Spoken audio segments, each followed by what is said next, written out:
Good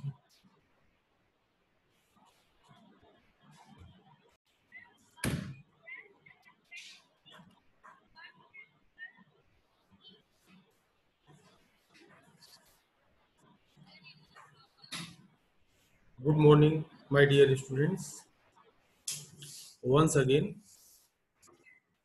I am in front of you to teach you the next portion of direct and indirect speech. You have studied how we change tenses, but in tense changing, some more things are most important. You can see on your screen. Here are some important things which are not changed when you change tenses. Remember this. Take your pencil and rough copy. जो don't change the tense में इन परिस्थितियों में परिवर्तन हमको नहीं करना चाहिए। यदि रिपोर्टिंग स्पीच में कोई सदा सत्य रहने वाली बात, यूनिवर्सल ट्रूथ, आदत यानी हैबिट है या कहावत है, तो ऐसे में इनडायरेक्ट स्पीच बनाते समय रिपोर्टेड स्पीच के टेंस में परिवर्तन कभी होता नहीं है, क्योंकि कुछ चीजें ऐसी होती हैं जो सर्वमान्य होती हैं। जैसे आज हमारी जो आदत है वो सदैव हमारी आदत बनी रहेगी। जो कहावतें कही जाती हैं वो सदैव एक जैसी होती हैं। जैसे एग्जांपल के लिए हम ले लेते हैं, my friend said honesty is the best policy. My friend said reporting verb, reported speech, honesty is the best policy. Honesty best policy है, ऑनेस्टी बेस्ट पॉलिसी थी, ऑनेस्टी बेस्ट पॉलिसी है और ऑनेस्टी बेस्ट पॉलिसी रहेगी भी। इस नाते इसमें किसी भी प्रकार का कोई परिवर्तन नहीं करते हैं, सिर्फ दैट लगा करके और सेम टू सेम उसी को लिख देते हैं। Next example is our teacher said the earth pulls everything towards it. This is universal truth. You know that the rule of gravity, जो ग्रेविटी का रूल होता है, गुरुत्वाकर्षण का रूल होता है, उसका नियम होता है कि पृथ्वी जो है सब चीजों को अपनी तरफ खींचती है, खींचती थी, खींचती है, खींचती रहेगी। इसके ऊपर टेंस का कोई प्रभाव नहीं है। इस नाते इसमें भी दैट लगा करके और सेम सेंटेंस को हम वैसे ही लिख देते हैं। यदि ओरिजिनल स्टेटमेंट अब भी वैलिड है या वर्तमान तक चल रहा है, तब भी टेंस में चेंज नहीं करना चाहिए। जैसे किसी ने कोई चीज कही कि जैसे हम कोई 4 घंटे या 5 घंटे का काम है, तो 4 घंटे के 5 घंटे के काम में शुरुआती दौर में यदि किसी ने कहा कि काम हो रहा है और अभी वो काम जारी है, तो ऐसी परिस्थिति में जब तक 5 घंटे बीत नहीं जाते हैं तब तक वो हो रहा है ही होगा, हो रहा था नहीं हो सकता है। इस नाते उसमें भी किसी प्रकार के टेंस का कोई परिवर्तन नहीं हो सकता है। रिपोर्टेड स्पीच में किसी ऐतिहासिक तथ्य या घटना, जैसे हिस्टोरिकल ट्रूथ या इवेंट होते हैं, तो सिंपल पास्ट टेंस में उसको व्यक्त किया जाता है, तब भी उसके टेंस को नहीं बदलते हैं। यानी पास्ट इंडिफिनिट टेंस जो है वो पास्ट परफेक्ट टेंस नहीं होता है। इस नाते नहीं होता है कि वो ऐतिहासिक तथ्य, ऐतिहासिक घटना, उसके टेंस में किसी प्रकार का कोई परिवर्तन करने से उसके सेंस में जो है, जो सेंस होगा वो गड़बड़ हो जाएगा। And you know very well that when we change reporting verb into we change direct speech into indirect speech, there should be no any type of change of sense का किसी भी प्रकार का परिवर्तन नहीं होना चाहिए। रिपोर्टेड स्पीच में पास्ट टेंस में एक ही समय में 2 कार्यों का प्रसंग यदि आता है, कभी कोई ऐसा होता है कि 2 काम एक साथ होते हुए दिखाई दे जाते हैं और टाइम क्लास का प्रयोग हो, तो ऐसी परिस्थिति में भी सिंपल पास्ट टेंस या पास्ट कंटिन्यूअस टेंस में कोई किसी प्रकार का कोई परिवर्तन नहीं करते हैं। When the game began, example, when the game began it started raining. जब खेल शुरू हुआ तो बरसात होने लगी। तो ऐसी परिस्थिति में भी हम किसी प्रकार का कोई चेंज नहीं करते टेंस में। My uncle said whenever I went to Delhi I generally offered prayers to the Birla temple. 2 काम इसमें भी एक साथ हो रहे हैं। सो इन दिस, ऐसी परिस्थिति में भी हम किसी प्रकार का कोई चेंज नहीं करते हैं। एग्जाम्पल एक और तीसरा भी नीचे दिया हुआ है, इसको आप स्क्रीन पर देख सकते हैं और सेम उसी मैनर में इसको भी करने की कोशिश करेंगे। हम आपके सामने जो बुक है उसको स्कैन करके आपको दिखाई सुनाते रहे हैं कि चीजें आपको भूलें ना, और जो भी मेरे द्वारा पढ़ाया जा रहा है, जो भी बताया जा रहा है, वो चीज आपके पास हमेशा बनी रहे, जिससे टाइम टू टाइम उसको देख करके मेरी बातों को अपने जेहन में ला करके समझने की कोशिश कर सकें। एक चीज और भी इंपॉर्टेंट है कि पास्ट कॉन्टिन्यूअस टेंस को केवल उसी समय नहीं बदलते जब वो इनकम्प्लीट एक्शन को बता रहा हो। यदि कंप्लीट एक्शन को बता रहा तो पास्ट कॉन्टिन्यूअस टेंस को पास्ट परफेक्ट कॉन्टिन्यूअस टेंस में बदलते हैं। जैसे कि I was waiting for my friend but he did not turn up.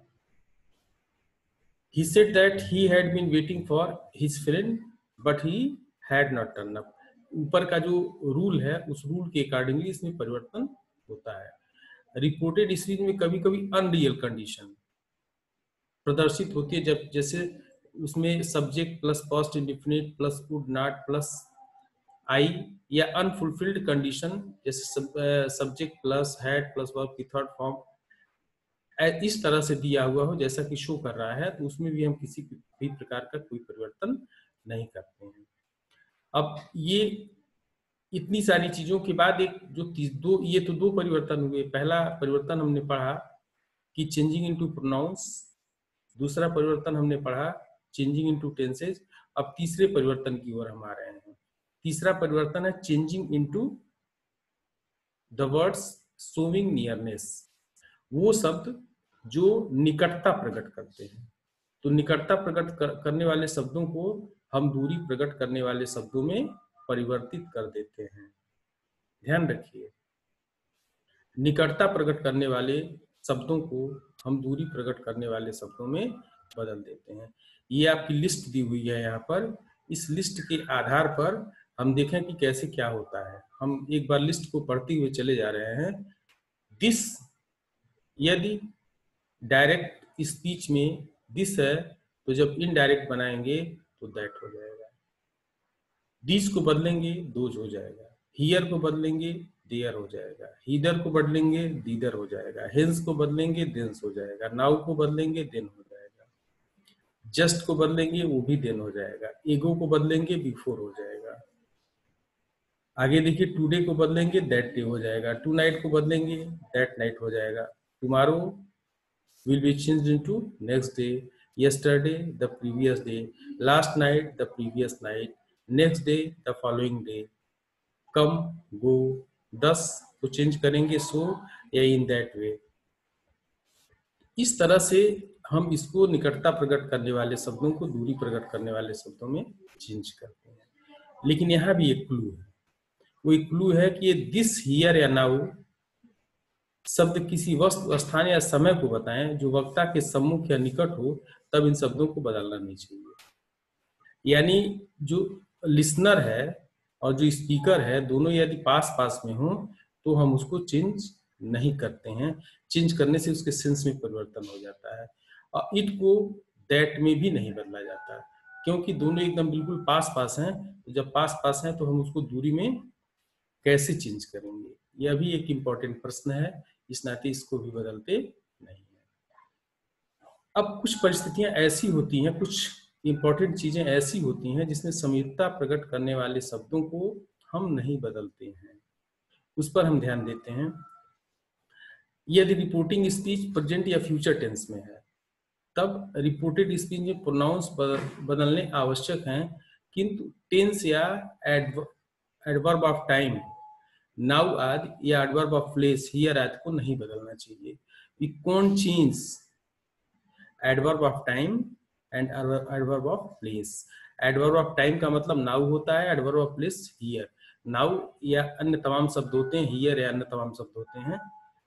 इन सारी चीजों को हम तभी अच्छी तरह से समझ सकते हैं जब हम इनको एक्सरसाइज में कसेंगे।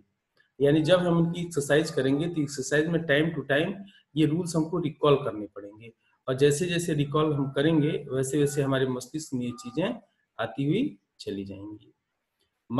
एक एग्जांपल देते हैं। My mother will say now you may go to sleep. Now you may go to sleep. My mother will say now I may go to sleep. ये सेम उसी समय की घटना है। इस नाते नाउ में किसी भी प्रकार का कोई परिवर्तन नहीं होगा। यदि रिपोर्टिंग उसी दिन उसी स्थान पर की जाती है जहां वक्ता उपस्थित हो, तब टाइम व प्लेस को व्यक्त करने में एडवर्बियल में परिवर्तन नहीं होता है। As NCC officer said to the cadets, the uniform will be issued to you here this afternoon. इसका इनडायरेक्ट बनेगा, NCC officer told the cadets that the uniforms would be issued to them here this afternoon. Here here वहां same उसी place को indicate कर रहा है जहां वो खड़ा है, तो वो देयर नहीं कहा जा सकता, वो हियर का हियर ही होगा क्योंकि प्लेस वहां पे निर्धारित है। अगेन दिस का प्रयोग करते हैं टाइम की ओर संकेत करने के लिए और यह दैट हो जाता है, परंतु यदि दिस का प्रयोग दिस या दिस का प्रयोग एडजेक्टिव की भांति हुआ हो तो ये साधारणतया द में बदल जाते हैं। जैसे example, he said she is living this afternoon. Indirect, he said that she is leaving that afternoon. He said, I won't give the book these books to you. Oblique, he said that he would not give the books to me. This का प्रयोग pronounce की बात हुआ हो, आप जानते हैं this और दिस एडजेक्टिव और प्रोनाउंस दोनों की तरह काम करते हैं, तो इट दे या देन की अर्थ के अनुसार बदल जाते हैं। हमें यह भी देखना पड़ेगा, पहले हमें जानने की कोशिश करनी पड़ेगी कि what will be the real sense of the sentence. Sentence का रियल सेंस क्या होगा। अब रियल सेंस के अनुसार भी कुछ चीजें ऐसी होती हैं जहां कभी कभी लगता है कि पता नहीं ये नियम लगेगा, ये नियम नहीं लगेगा। ऐसी परिस्थिति में सेंटेंस के भाव के अनुसार भी हम परिवर्तन करते हैं। As he said, comma inverted comma, you must keep this in a safe place. Indirect में होगा, he said that I must keep it in a safe place. Choice के लिए, चॉइस को बताने के लिए भी दिस या दिस का प्रयोग इस तरह से होता है, जैसे कि he said to me, comma, inverted comma, I shall have this. Indirect, he said that he would have the one near him. He pointed to me the one he wanted. ऐसे इसको दो तरह से बना सकते हैं। द डे बिफोर यस्टरडे को बदलते समय 2 days बिफोर में और द डे आफ्टर टुमारो को इन 2 days टाइम में बदल देते हैं। एग्जाम्पल के लिए यहाँ पे ये एग्जाम्पल है, ही said, comma inverted comma, I called on you the day before yesterday. He said that he had called on me 2 days before. Next example, he said I am living the day after tomorrow. Indirect बनाते समय ऐसे जैसा कि ऊपर बताया गया, he said that he was leaving in 2 days time. It's okay, and I will give you few exercise in your homework, and after doing your exercise, when you solve your exercise, definitely you will recall the rules and get better result for. Thanks for, and in next period I will also be in front of you to teach the next part of the chapter. Thank you my dear students.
गया।